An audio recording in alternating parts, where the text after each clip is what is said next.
So, this was his final destination. How did he do it? Getting past all the guards with a limp and sneaking in here to start a fire? If he was nimble enough to do that, then he must have been able to get out of here after starting the fire, right? Tia... I'm sorry. I know it's just wishful thinking. Let's look around. Maybe we can find something that's been left behind.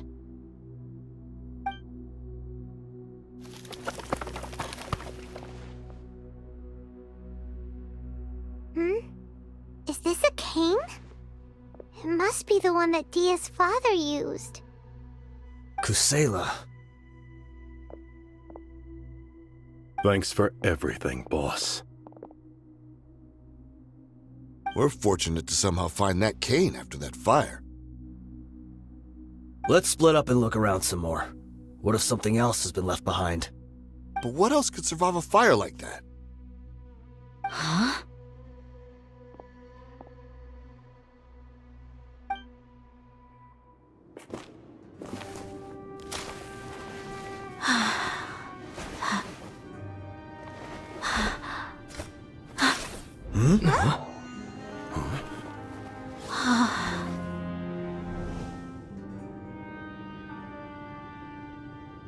Potso. Wait!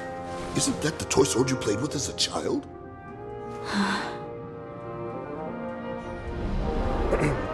The dragon is no more, for Princess Dia has slain it. Its head now hangs above the city gates. Her bravery has brought eternal peace and prosperity to us all. Dia, come on. This is the most important line. You can do it. But Dia, you defeated the dragon. Everyone's waiting for your speech. Still too shy, huh? All right, I'll do it. I hereby proclaim our victory. Evil shall plague us no more.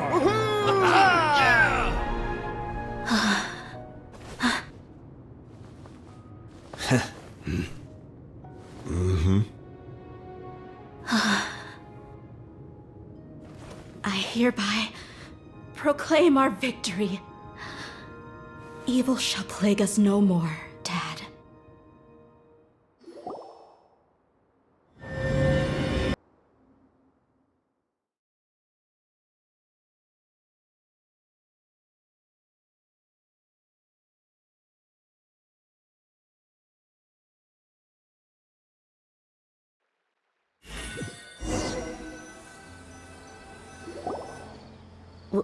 What's this?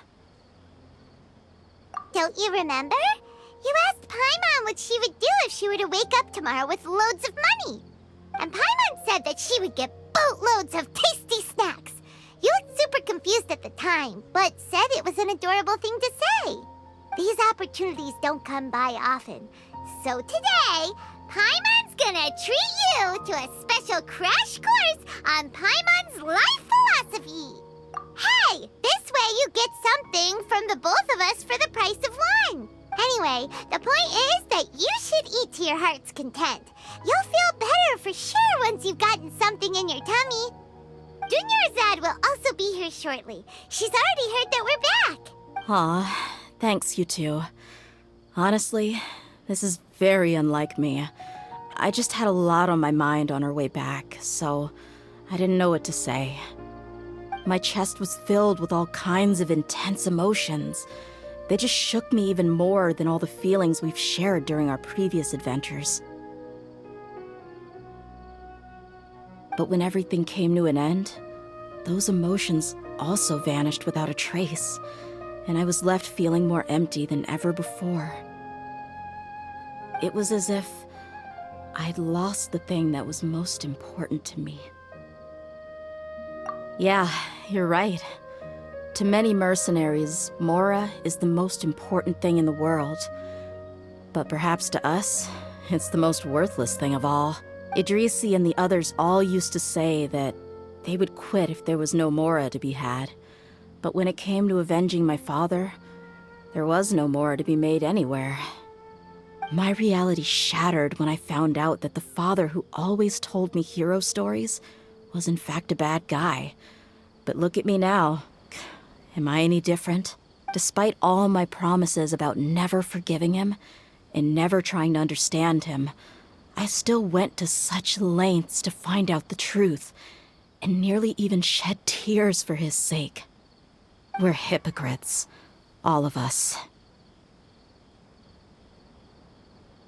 Yeah, you're right. It's just a pity that we often only recognize our true feelings after it's already too late. You're back! Are all of you all right? Ah, there she is. Yeah. Many people from the Corps of 30 came over, and I just wrapped up everything with my dad. All I can do now is wait for their verdict. Huh? Dia, you're looking quite down again. Paimon will explain. A lot happened while we were gone. I'm sorry. I really should have controlled my emotions better. I just... It's all right, my lady. You were hurt by all of this as well. Truth be told, I'm starting to feel a little guilty watching you cry like this. But Dia, your pain must be even worse. You shouldn't need to comfort me. Hey, don't worry about me. If anything, this whole thing has finally shown me the difference between illusion and reality.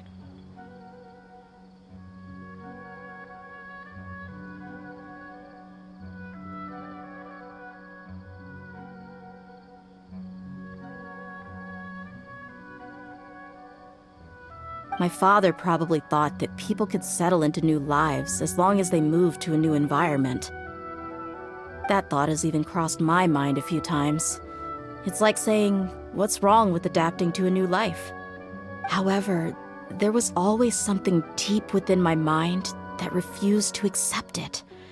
This impulse brought me great turmoil, and even made me feel ashamed for turning my back on your father's kindness. But now that I consider it again, it all makes sense.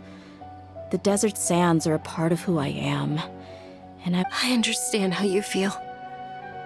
That doesn't mean I won't be making any changes to my life, though. As an example, I'm now thinking about taking on some small odd jobs. It's just like Idrisi said. I also want to catch up to my father and become a character in his play. Even if the ending of the story may be childish and ridiculous, it won't really matter. Isn't that neat, though? Oh, you'll be a whole new kind of mercenary, one that's not out for Mora. Why don't we go for a change of scenery once we finish eating? What about stopping by the Grand Bazaar again? Right. You said you wanted to get a rug for your family. We'll come along too. I can't thank you enough for taking care of me this entire time.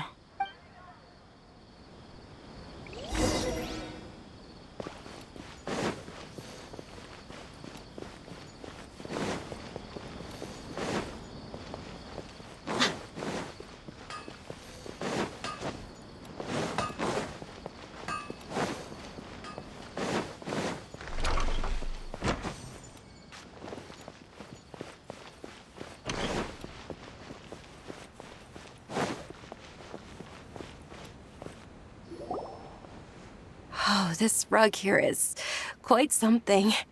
The craftsmanship is exquisite, and the fabric is also of high quality. Ah, here you are. Finally, I found you.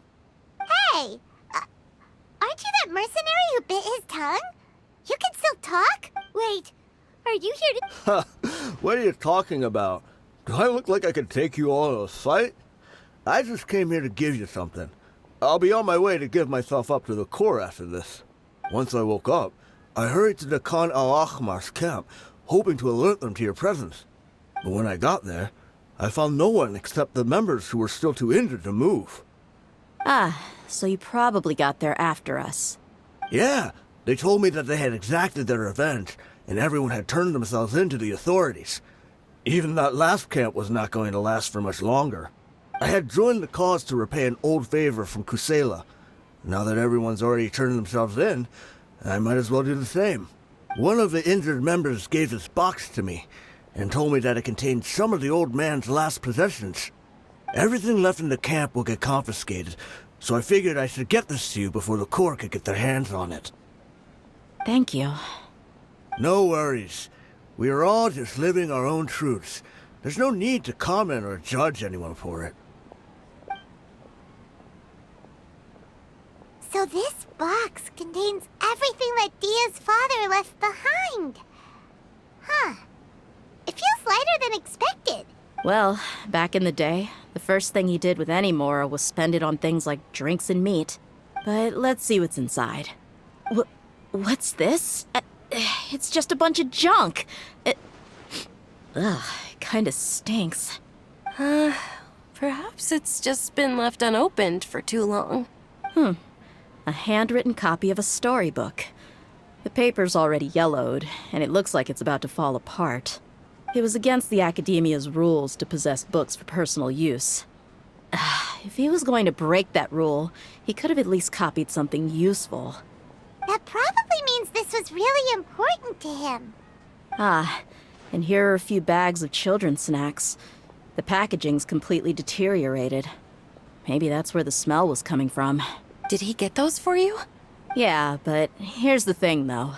Even when I was a child, I was never a fan of these kinds of snacks. Who even leaves snacks in a box like this anyway? Isn't that just common sense? Forget it. Let me see what else is in here. A razor, some buttons, some round iron tiles, a wooden toy puppet, a wool scarf, which from the looks of it probably belonged to a woman, and a hair clip? Why are these things here? I'm suddenly feeling a little scared. I'm sorry, my lady, but this is just the kind of man he was. He probably saw this box as some kind of personal trash heap and dumped any and everything in there. 2 empty liquor bottles. Tell me, you guys, are these the kinds of things that a normal person would leave behind? Huh? There's something in the bottle! Oh, you're right. All right, I got it out. It seems to be a piece of paper with some writing on it. The bottom part's all damaged from moisture, though. Let's hope the writing didn't smudge. I was suddenly seized with an urge to write a letter after finishing this bottle. I just folded it up and left it in the bottle, though. If I end up forgetting about it, it won't really matter. To Dia. It's a letter from me? It's all right. I'll just read it out. If he went to the trouble of writing a letter, there must have been some important things that he wanted to say. Or at least record down. My condition's becoming worse and worse. Can't even walk without a cane anymore, much less go out and have fun. Guess I don't have many days left. If you're reading this letter, then I suppose I'm already long gone. You were adorable as a baby. Everyone loved you. And regardless of whether you were crying or laughing, everyone enjoyed having you in the group. But once you grew a bit older, you were no longer nearly as happy or cute. It's probably Idrisi's fault. He was never up to any good. Can you believe this guy? He can point the finger at himself. Anyway, back to the point. To summarize, I'm writing this so you would know not to feel sad for me, even if you end up finding out the truth. The reason being that I was never your father to begin with. Wait, what? Surely, he must be joking, right? I don't know. I was quite formidable when I was young, and 100 times cooler than some so-called flame main. Really felt like the whole world was under my feet. With just a teeny tiny bit of effort, I felt I could rule over the entire desert. But as fate would have it, I went out into the desert for a drink one day, and discovered a baby in the sands. It was you. You were just lying there, small and helpless. You were so tiny that if the wind blew for just a little while longer, you would have been buried forever. But your cries were so loud they made my head hurt. Now that I think of it, you really were a bundle of energy. Sounds like he's serious. this. I told Idrisi and the others that I had slipped up with a woman while out and about. None of them even doubted me. I'm sorry that I had to lie to them for so long, but I really had no other choice. I was their most esteemed leader, after all. It's not like I could just tell them that I suddenly wanted to play at being a father. At this rate, I'll puke up all the liquor I just drank from this bottle. Anyway, Dia, you possess the kind of freedom and kindness that we could only dream of. As far as how you should live your life, that'll be up to you to decide. That's the end of the letter. In the end, he was still thinking of me as a little child. I suppose, or I would have suffocated under the sand a long time ago. He was a good father to you. The fact that he wasn't a blood relative doesn't change that. Yeah. It's just a pity that we had to learn the truth of everything like this. Do you already have some ideas about the decision that he wanted you to make? I do. If he first found me alone in the sands, then I want to try my hand at finding the person who abandoned me. I just have one wish. To tell them a story. That there once existed a childish and foolish jerk with a heart of gold. And that only under his care was I able to grow and mature into the person I am today. If you end up finding any leads, can you share them with us? We go on adventures all the time. Maybe we'll be able to find some information for you. Sure, I appreciate it. I wasn't expecting you to be so enthusiastic. I'll help too. Thank you. All of you. Thank you so much. My life has certainly had its twists and turns, but I've always considered myself lucky. Because no matter where I've gone, I've always been surrounded by incredible kindness.